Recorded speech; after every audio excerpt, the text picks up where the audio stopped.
ada atau tidak ada Bu Mega, Presidential Club kan bisa tetap jalan. Kalau tidak ada PKS, PKB dan Nasdem ini nanti merajalela, nekan-nekan Koalisi Indonesia Maju. Yang sudah pasti saya kira berada di luar pemerintahan adalah PDI Perjuangan. Casingnya tuh Jokowi, tapi auranya itu Elvis Presley.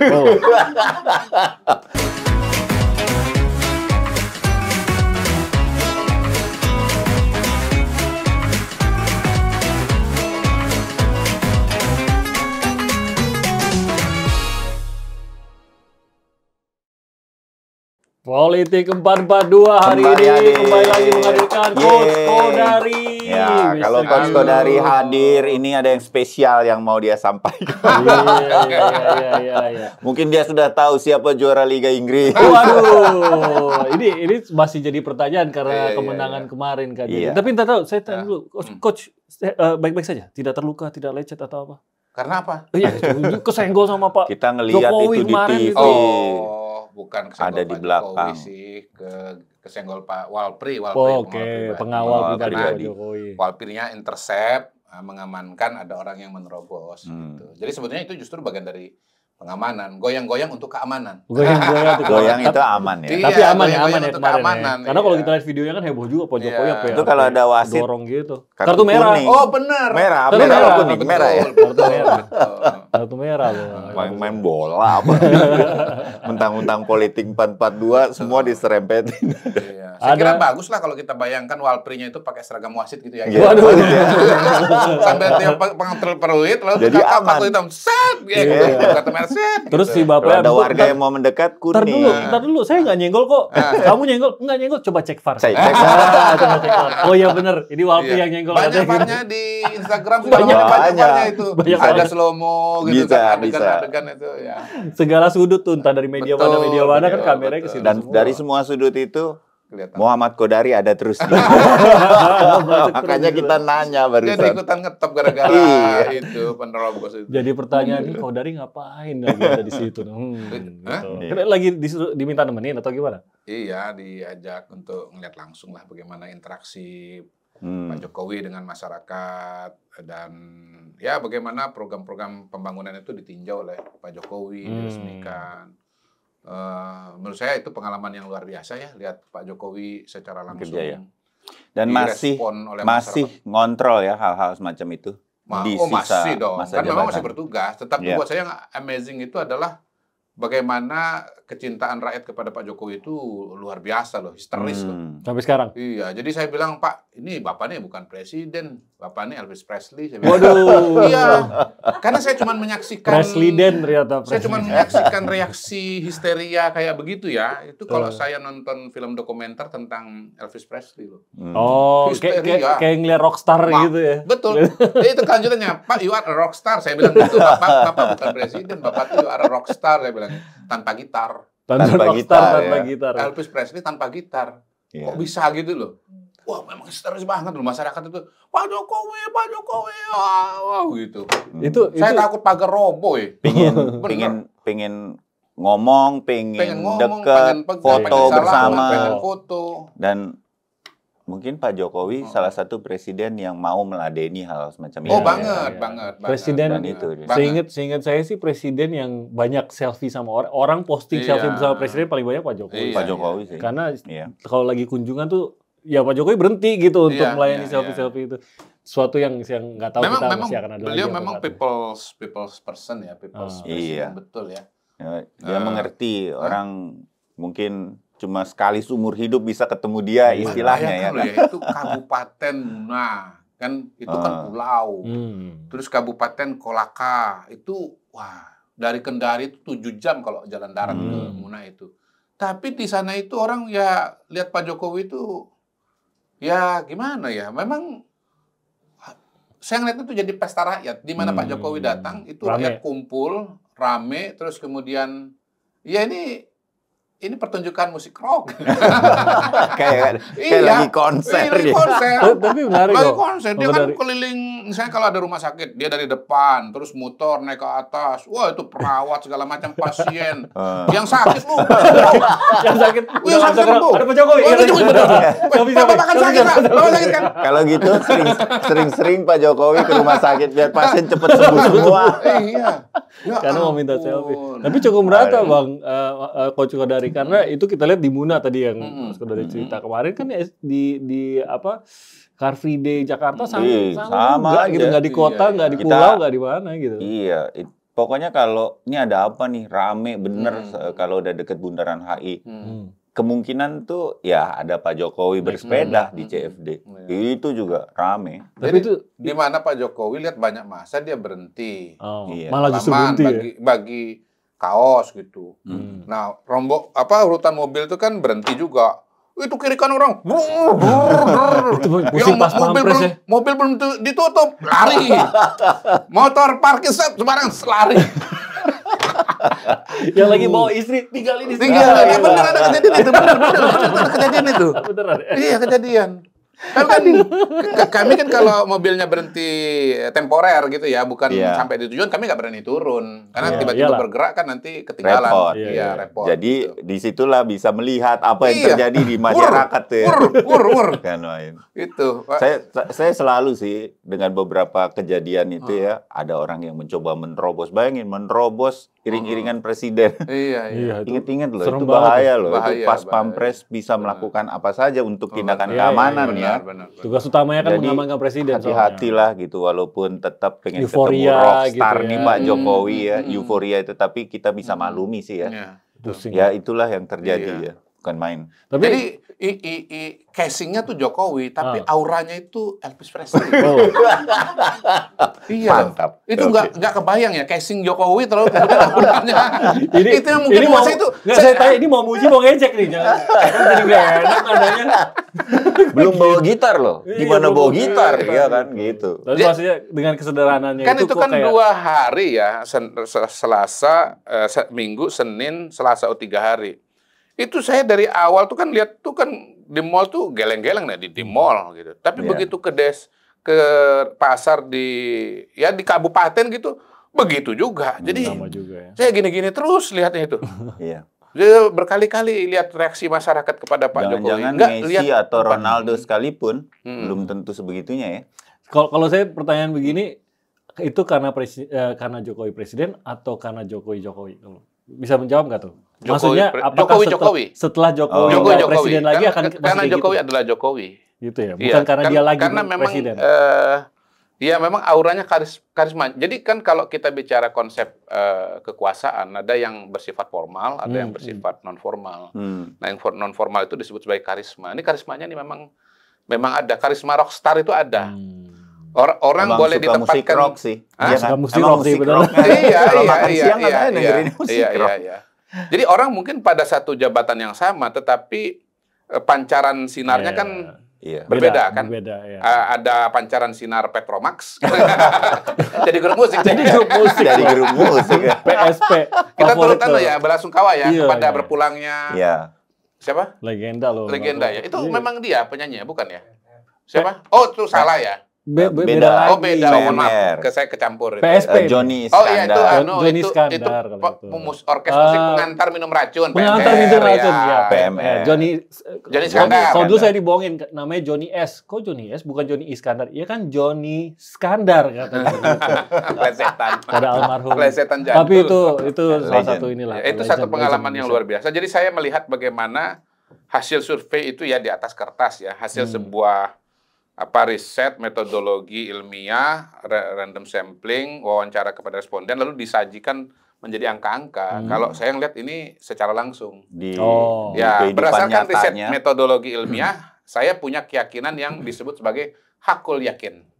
Dengan kemarin ikut terlibat, saya ainul yakin. Karena melihat. Ain itu kan mata. Yakin karena melihat. Gitu. Yakin karena melihat. Jadi si 80% approval rate Pak Jokowi itu kalau ikut Pak Jokowi itu langsung terasa gitu ya? Salah. Oh, enggak? Harusnya 90. Oh, gitu. Oh, jadi kalau karena ikut jadi kayaknya nggak 80 nih. 90 ya. Kalau Ainul yakin 90 ya.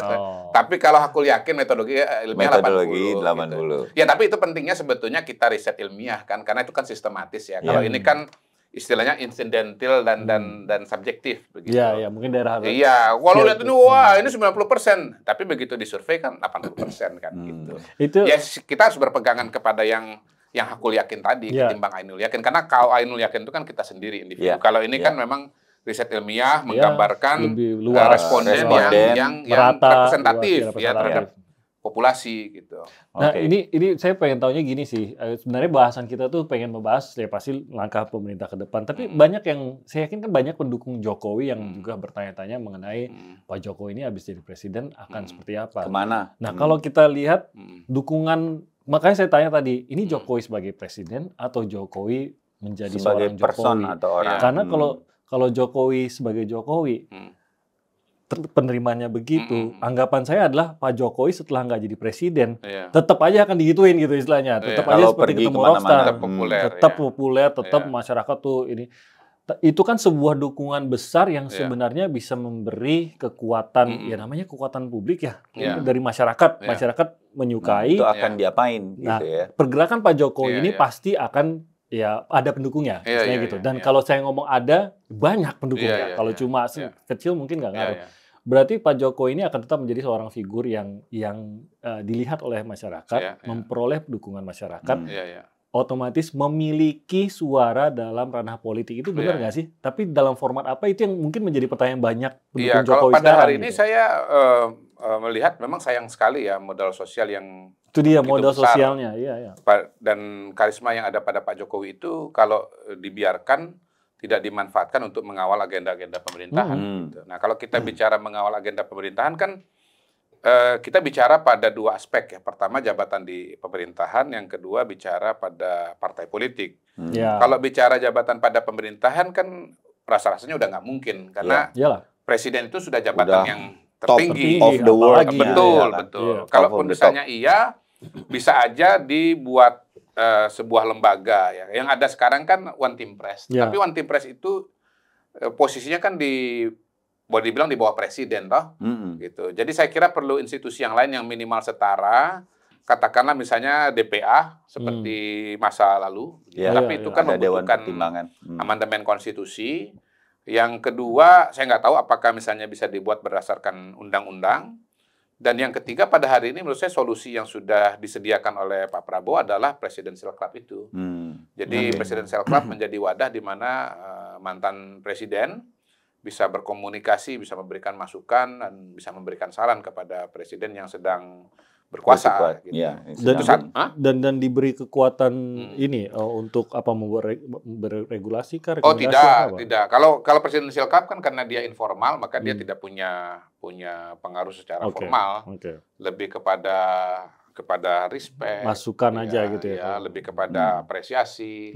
Tapi apa yang disampaikan, diucapkan oleh seorang mantan presiden dalam hal ini misalnya Jokowi, saya mendukung ini program pemerintah yang ini, itu tentu akan sangat berpengaruh gitu kan. Ya paling tidak kan begini, beliau bisa memberikan kisi-kisi mengenai tantangan-tantangan seorang presiden. Nah, dari pengalaman perjalanan ke Sultra saya bisa mengatakan bahwa memang pemerintah pusat, presiden itu tidak bisa hanya menerima kebijakan dan konsep-konsep yang datang dari bawah gitu.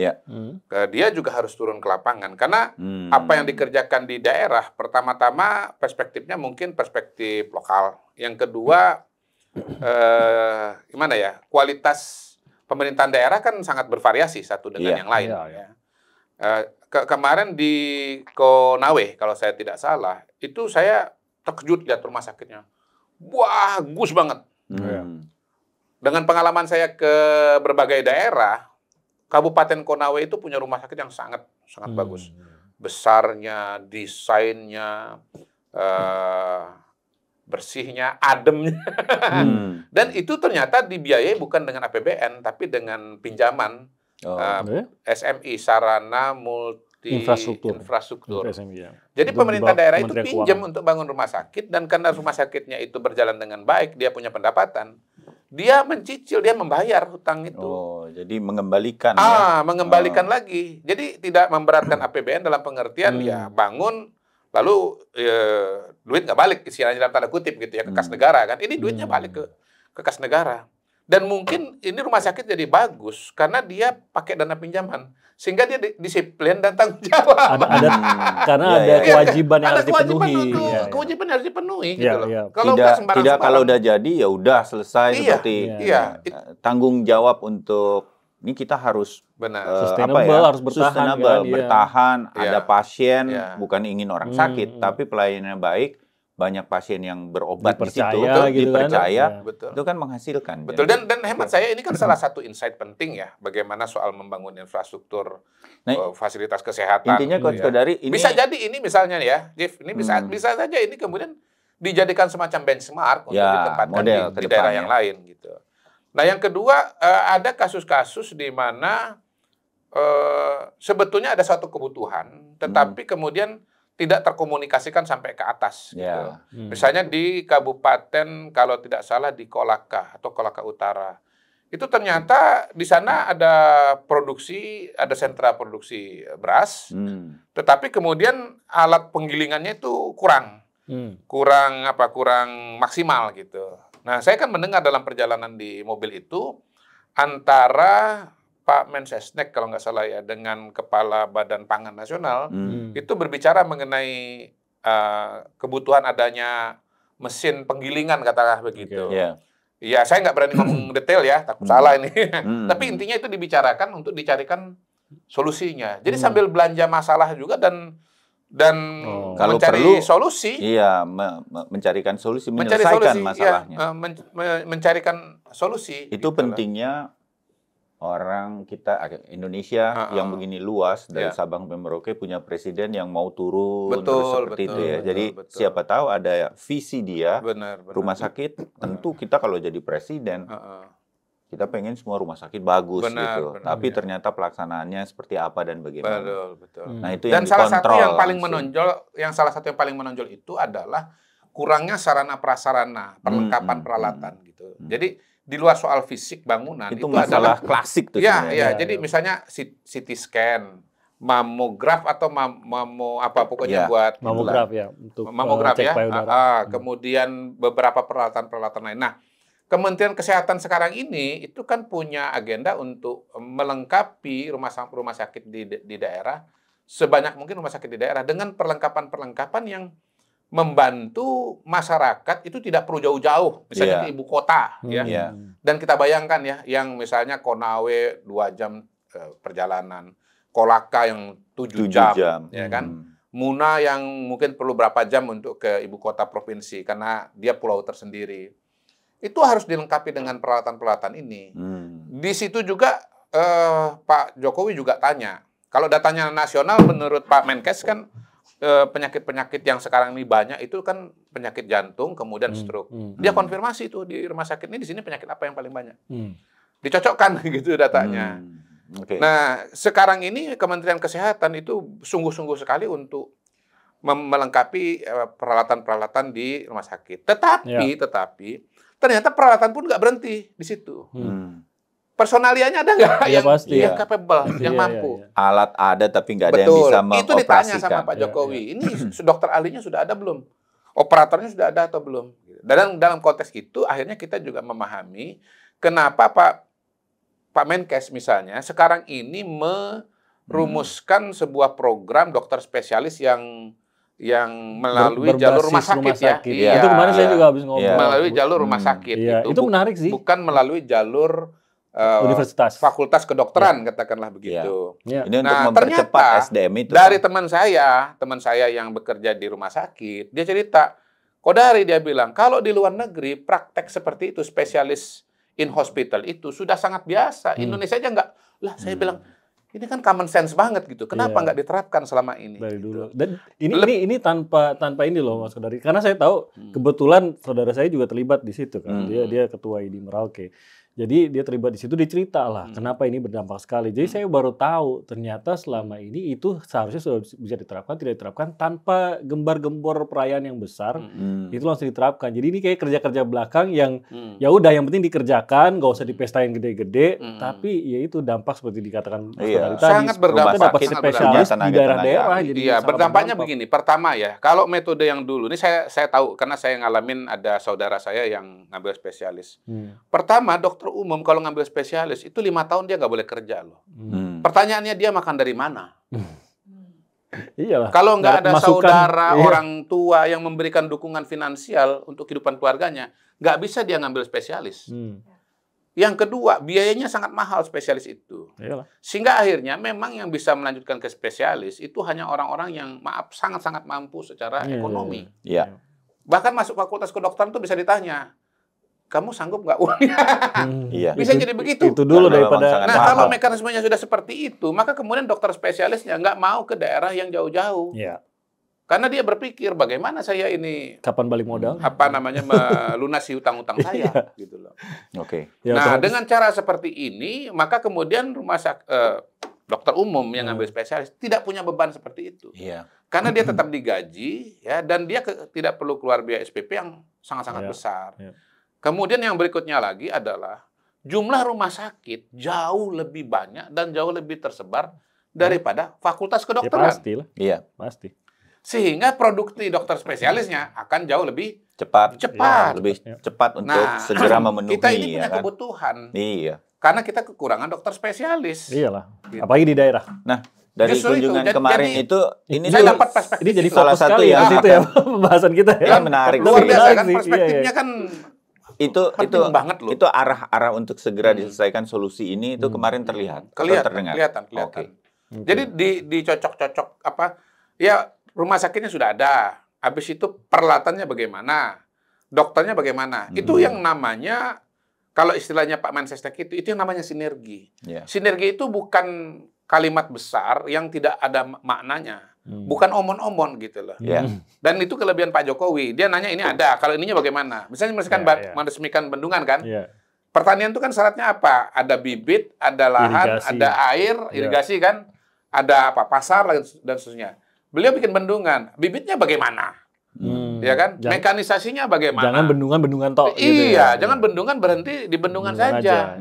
Tapi memang kalau nggak ada bendungan, nggak ada air, ya nggak bisa jalan juga gitu. Walaupun bendungan menjawab banyak masalah ya. Bisa masalah pengairan untuk pertanian, bisa juga untuk masalah banjir dan masalah-masalah lainnya. Yang jelas bendungan Omeroro kemarin saya lihat itu bendungan bukan cuma fungsional tapi bagus.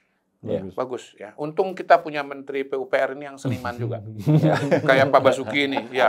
Jadi kalau ngebangun ada tesnya. Ada tesnya. Iya, indah. Jadi saya melihat tempat itu bukan cuma untuk bendungan, tetapi ke depan akan bisa jadi tempat wisata masyarakat. Dan memang Pak Abbas tuh dengan kesadaran ya sudah membuat desain itu kelihatan indah gitu ya. Terus kemudian ada kayak semacam anjungan agak tinggi gitu, yang kira-kira kita bisa bayangkan nanti orang akan selfie lah di sana.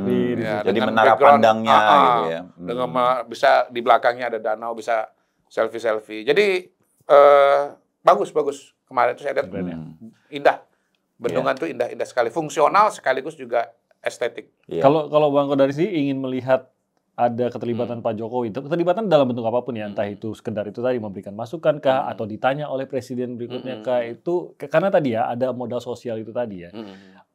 Tapi melihat ada celah itu tidak, karena kalau kemarin kita ngobrol soal terutama Presidential Club, banyak yang ragu itu bisa tercipta. Bahkan Mas Adi Pray kemarin duduk sini segitu ragunya Mas Adi Pray dibilang saya ingin itu tercipta, kata Mas Adi Pray. Saya ingin itu tercipta Presidential Club. Tapi kok melihat hubungan antar personelnya rasa-rasanya tidak mungkin. Bahkan beliau bernazar kalau sampai jadi saya botak deh kepala deh. Oke, siap botak. Tapi saya yakin Presidential Club itu akan bisa diciptakan bersama Bu Mega. Presidential Club kan? Ada Bu Meganya gak? Kan Presidential Club. Ya kan, ini pertanyaan besarnya di Bu Mega soalnya. Loh, ada atau tidak ada Bu Mega, Presidential Club kan bisa tetap jalan.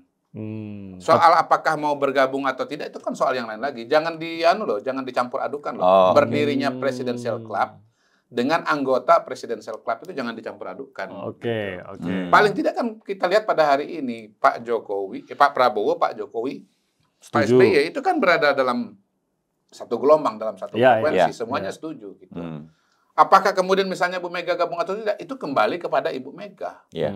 Jadi saya yakin bahwa Presidential Club akan tetap bisa dibangun dan bisa didirikan gitu. Jadi lebih bersifat terbuka untuk para mantan presiden untuk ikut. Iya dong. Jadi bukan harus semua terdaftar baru kita bisa bikin. Iya, gitu siapa juga yang mewajibkan harus ikut kan? Iya. Apalagi ini kan ada yang bilang bahwa Presidential Club-nya bisa kumpul, mungkin ada yang tidak ikut dan bisa dimintai pendapatnya juga menurut berbeda. Saya kan kalau nggak dibikin sekarang kapan lagi kan? Kalau nunggu semuanya setuju barangkali sampai akhir zaman juga nggak akan bisa setuju semua. Masing-masing presiden ini datang dari latar belakang yang berbeda, dari aspirasi politik yang berbeda. Sebetulnya kalau saya melihat kan Presidential Club itu adalah klub yang memberikan pesan persatuan dan kesatuan di antara bahwasanya kemudian masing-masing punya sikap yang berbeda terhadap pemerintahan tidak menjadi halangan. Bu Mega misalnya kalau anggota Presidential Club, tetapi partainya oposisi terhadap pemerintahan. Bisa saja dong. Ya bisa aja. Tetap bisa kok. Bu Mega sebagai anggota Presidential Club itu satu hal. Bu Mega sebagai ketum PDI Perjuangan yang oposisi di parlemen. Itu hal yang lain lagi gitu. Jangan dicampur aduk juga kalau menurut saya sih. Satu sebagai negarawan, yang satu lagi sebagai fungsi politisi. Di dalam partai itu berbeda lah pokoknya. Karena yang namanya pernah menjadi presiden Indonesia itu nggak banyak orangnya kan gitu kan. Jadi itu berbeda. Satu yang nggak bisa. Ini nggak bisa main di Liga 1 aja. Mohon maaf, Presidential Club. Ini beda klub. Kalau mau ngomongin klub kita ngomongin Komo nih. Tapi mereka boleh nonton di VIP. Boleh. Kalau ada klub-klub yang main. Jadi Adi Pray siap-siap gundul ya. Gundul ya. Tapi nggak tahu Mas Adi Pray mensyaratkan Bu Mega masuk klub atau enggak, saya nggak tahu sih. Tapi kemungkinan tercipta.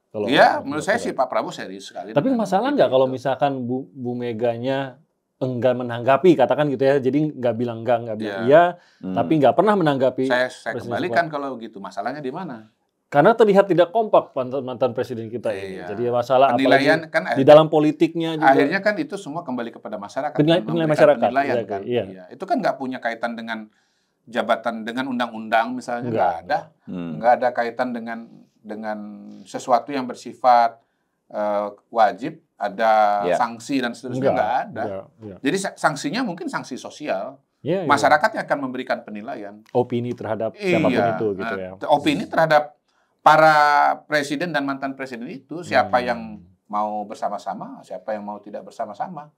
Akhirnya ke sana kesimpulannya. Jadi Pak Prabowo nggak salah nih kalau misalkan tetap menyarankan dan membuat Presidential Club, kalaupun ada mantan presiden yang tidak mau ikut bergabung. Nggak salah juga. Itu kan juga masih hipotesa kan, bisa benar bisa tidak gitu. Kalau nggak dibikin ya selamanya nggak akan bergabung. Nah kalau dibikin bisa bergabung bisa enggak. Gitu. Jadi dibikin aja lah. Ini semua keputusannya ada di presiden. Modalnya nggak gede kok bertugas nih ya. Modalnya nggak gede kok. Tinggal ngaturkan jadwal makan siang aja kalau saya. Tempat kumpul udah punya berapa istana ya. Kalau mau di istana bisa di istana, bisa di luar. Mau kulineran lagi. Sambil kulineran. Jadi bukan suatu kekhawatiran. Nah, itu kan Presidential Club dengan Pak Jokowi yang masih banyak yang mendukung. Perubahan-perubahan dan segala sesuatu mengenai pembangunan di pemerintahan Indonesia ke depan ini kan masih banyak yang krusial, mungkin itu akan kita tunggu lah ya. Masukan-masukan positif buat pemerintahan sih pasti akan hadir, salah satunya kalau jadi dikasih nama Presidential Club atau apa begitu, itu akan hadir di sana. Suara-suara yang mungkin memberikan kritik kepada pemerintah, ini juga akan didengar oleh Pak Prabowo. Coach Kodari. Pasti. Kita mau agak sedikit, oposisi ini pasti ada apa nggak dari Coach Kodari ini? Tadi kan udah disebut, kalaupun partainya oposisi, Bu Mega boleh tetap ini. Berarti udah yakin PDIP oposisi gitu. Memang Pak Prabowo ini nalurinya adalah rekonsiliator ya kalau saya lihat dia ingin semua kekuatan bangsa dan negara itu berada dalam katakanlah satu kesatuan. Tetapi saya kira lawan-lawan pilpresnya aja semua di Ya mungkin akan ada akomodasi politik, bukan cuma partai yang ada di parlemen misalnya. Yang tidak di parlemen pun juga akan diberikan kesempatan untuk berpartisipasi dalam pemerintahan. Saya kira di situ ada pertimbangan soal kebersamaan, ada persoalan ada pertimbangan soal kontribusi, dan juga ada variabel solidaritas. Karena Pak Prabowo ini kan orang yang dikenal punya solidaritas yang luar biasa lah kepada orang-orang yang berjuang bersama beliau gitu. Istilahnya gelora itu tidak akan ditinggalkan gitu. No one's left behind. Wah, gitu. Beliau kan tentara kan. No one is left behind. Kalau di sini itu istilah tentara. Kalau di sini ada istilahnya you'll never walk alone. Iya. Not me.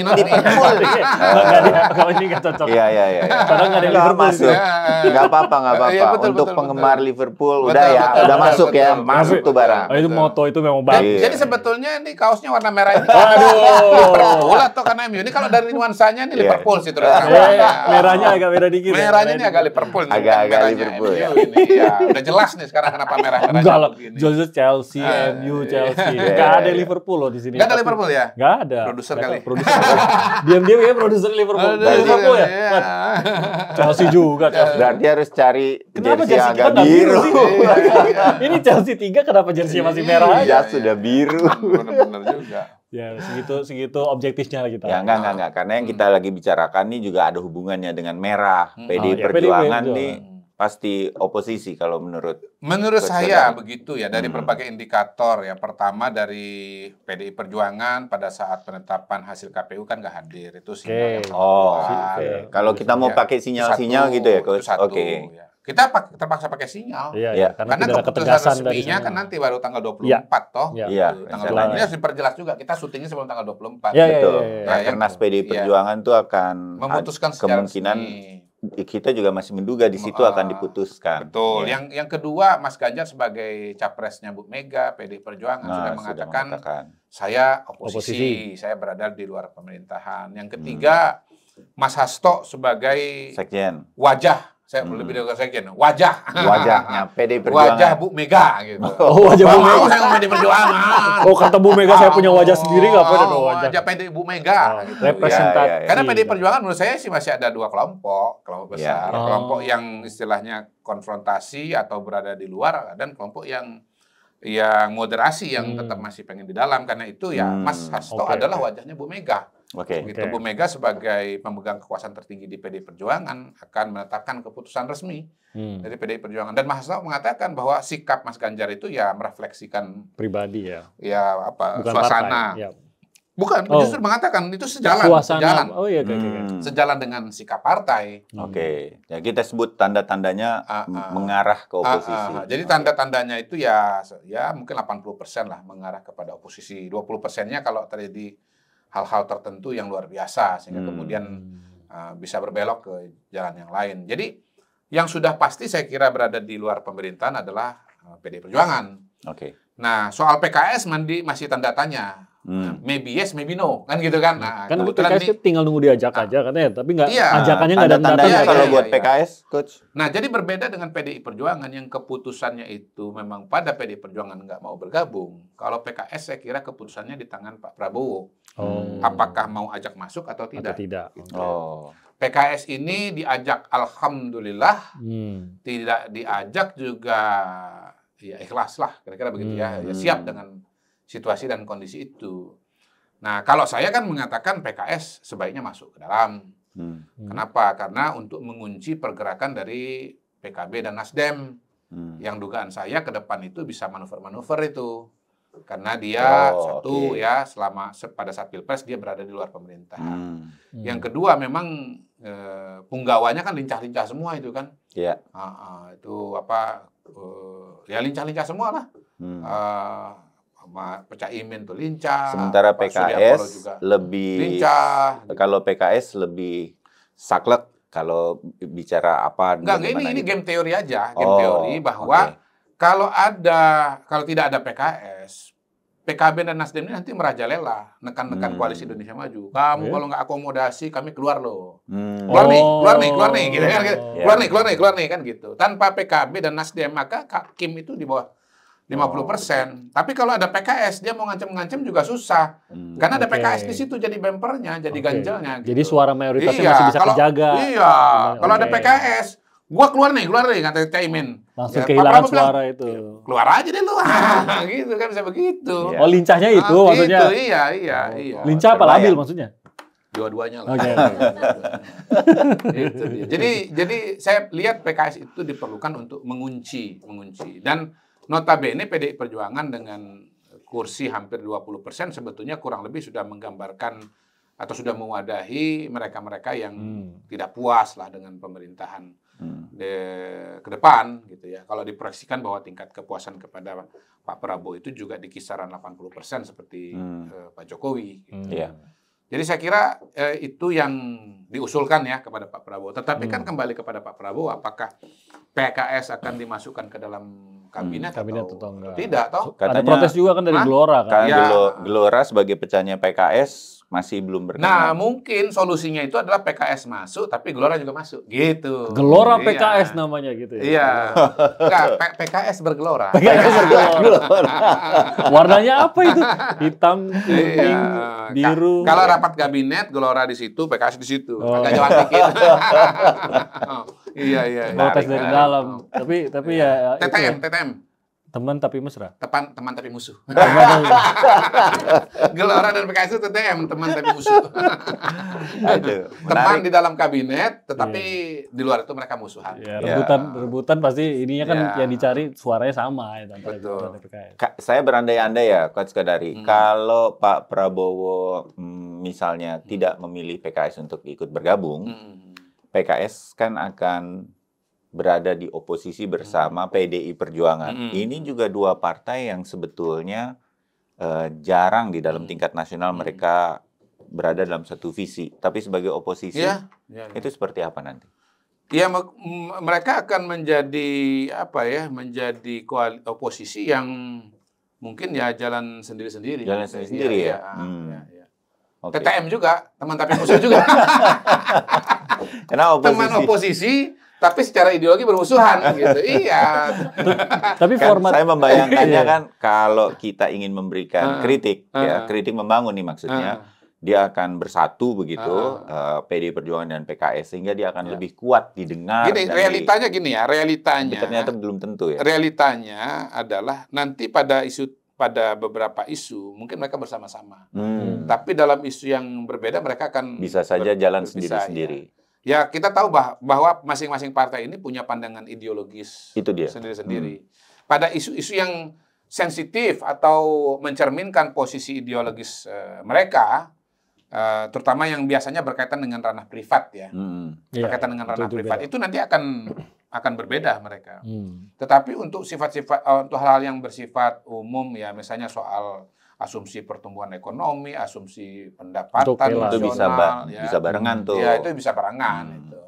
Okay. Tapi sebagai oposisi berarti tidak terlalu efektif juga untuk apakah ada PKS-nya atau enggak gitu maksudnya. Tetap saja kunci oposisinya tetap di PDIP lah gitu kan. Oh iya pasti, karena kursi PDI Perjuangan kan 2 kali lipat dibandingkan dengan kursi PKS. Iya. Gitu.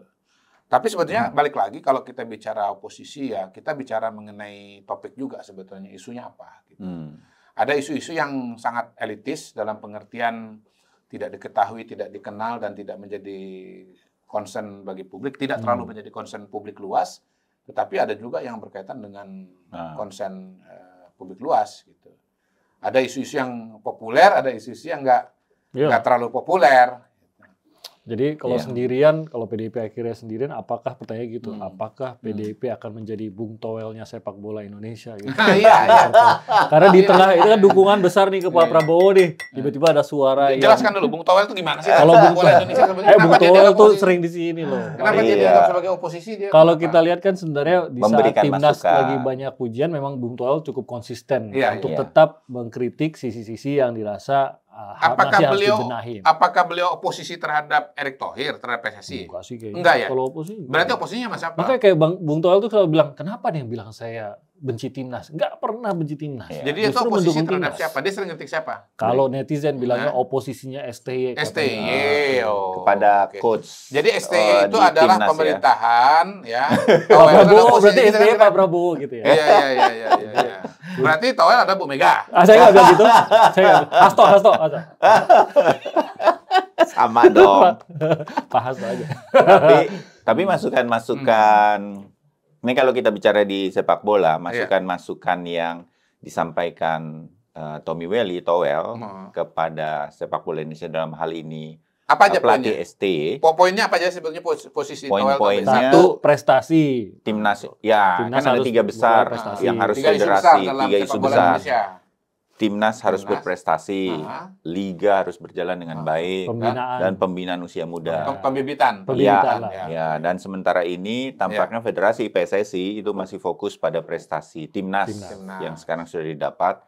Nah, yang 2 lagi diingatkan untuk tidak ditinggalkan. Nah, kalau kita bicara prestasi timnas, Bung Toel tuh mengatakan ini bukan semata pelatih saja STY gitu. Saya sih bisa menyebutnya mungkin STY itu lebih dan Sintayong, lebih dan kurang itu nggak sehebat-hebat juga ini pelatih. Pemain-pemainnya juga. Tayong. Kalau Sintayong lah itu orang Jawa. Beda orang. Kalau Sintayong itu orang Jawa. Ini yang kita bicarain STY yang bola ya. Bukan Tayong itu cowok. Bukan Mbak Sinta. Kalau Sintayong cewek. Bukan Mbak Sinta. Itu keturunan dari Tegal Korea itu keturunannya Sintayong namanya gitu. Sin ya, Mr. Sin ya. Mr. Sintayong. Iya. Gitu. Saya tapi dalam hal, walaupun saya kalau soal pemerintahan itu koalisi ya, tapi kalau sepak bola ini kayaknya saya sejalan dengan oposisi ini. Waduh. Selalu memberikan masukan garis miring Toel ya. Jadi memang ada catatannya sebenarnya gitu ya. Iya. Jadi ya catatan saya ya harusnya dengan walaupun permainan timnas kita itu meningkat ya.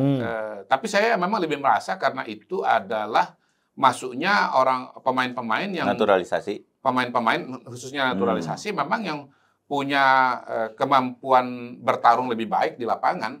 Pertama sederhana saja fisik. Lebih tinggi.